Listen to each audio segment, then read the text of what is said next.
All right, let's jump right in. We live in a world that's more connected than ever, right? Families are crossing borders for all sorts of reasons. Work, mission, a totally new life. But what happens to the children who grow up in the middle of all this? This explainer is all about them, the kids growing up between worlds, and more importantly, how we can help them not just get by, but really, truly thrive. I mean, this quote from researcher Doug and Romano, it just hits the nail on the head. This is the goal, right? The hope for any child from more than one culture isn't that they feel like a fraction of this and a piece of that, but that they feel whole, even more than whole, that they feel double. But getting there, that's the real journey we're about to explore. For Vusi Jama, this wasn't some abstract idea. When his daughter, Naomi, was born, it got real and it got personal. See, he's South African. His wife is Singaporean. And he said that holding Naomi for the first time, he realized she was going to have to navigate questions he never did. Questions about home, about identity, and about where she belongs. And that led him to the big question, the one that really drives this whole thing. How do we actively, intentionally help a child of two worlds feel whole and integrated, instead of torn apart and fractured? What does it really take to help them feel double?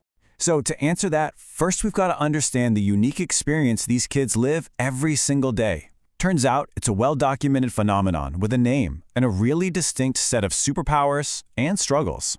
The official term is a third culture kid, or a TCK for short.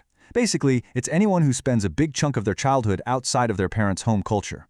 They end up building relationships to all the cultures they're exposed to, but they don't have full ownership of any single one. So what do? They create their own unique third culture. And to navigate all of this, a lot of TCKs develop this incredible skill. They become what folks call a cultural chameleon.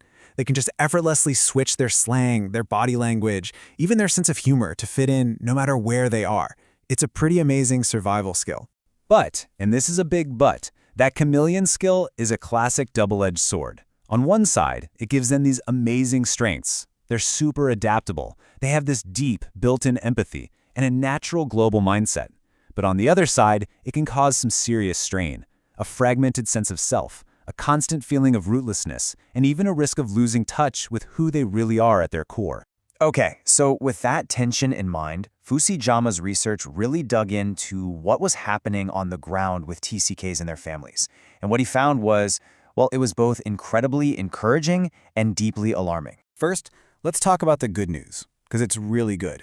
When these TCKs were asked about their identity, the vast majority don't feel fractured at all. Get this, 45% identify strongly with both of their parents' cultures, and another 30% embrace that unique third culture identity. So yeah, that means 3/4 of these kids are successfully weaving their complex backgrounds together. So it turns out, the kids are navigating this incredible complexity better than we might think. They aren't confused. They're building these rich, beautiful, hybrid identities. They're resilient. But that is not the whole story. This number, this is where the record scratches. 12%. What does this represent? Well, it's the percentage of families who felt that the organizations supporting them, mission agencies, churches, community groups, actually understood their unique needs and were doing enough to help. Just 12%. And here's the full picture of that support gap. A staggering 88% of families felt the support they got was only partial, minimal, or just not there at all. I mean, that is a massive, massive disconnect between what these families are going through and what our institutions are actually providing.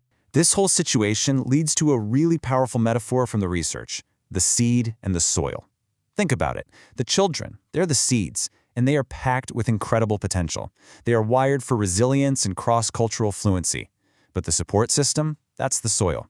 And too often, that soil just isn't fertile enough. So the problem isn't the kids, it's the environment we're planting them in. So how do we fix the soil? How do we make it fertile?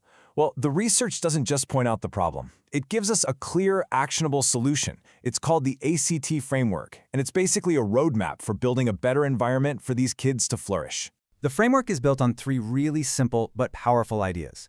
First up is A, anchor. This is all about grounding a child's identity in something that doesn't change, like their faith, while constantly affirming that their entire heritage is a gift. Next is C, celebrate. This goes way beyond just tolerating different cultures. It's about intentionally and joyfully honoring both as a gift. And finally, T, transform. We have to transform our support systems to actually recognize and nurture the unique needs of these kids and turn that dismal 12% number around for good. Now, you might be thinking, okay, this is interesting, but it feels like a pretty niche issue for missionary families or diplomats. But the reality is, in our world that's getting more global every single day, this matters to all of us.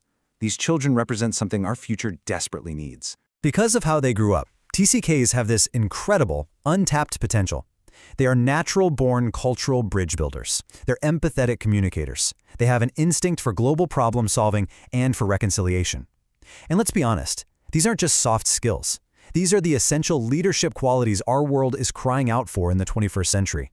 Ultimately, what this all calls for is a huge shift in our perspective. It's about learning to see not a problem that needs to be solved, but a precious gift that needs to be stewarded. It's about reframing what we might call cultural confusion as what it really is, cultural fluency, and seeing not rootlessness, but a new powerful kind of global rootedness. And that kind of leaves us with one final thought to chew on. In a world that seems so determined to build more walls, to retreat into fear of the other, what can we all learn from the kids who, just by being who they are, grow up as living, breathing bridges between worlds? Maybe, just maybe, by learning to support them better, we can also learn how to build a better world for everyone.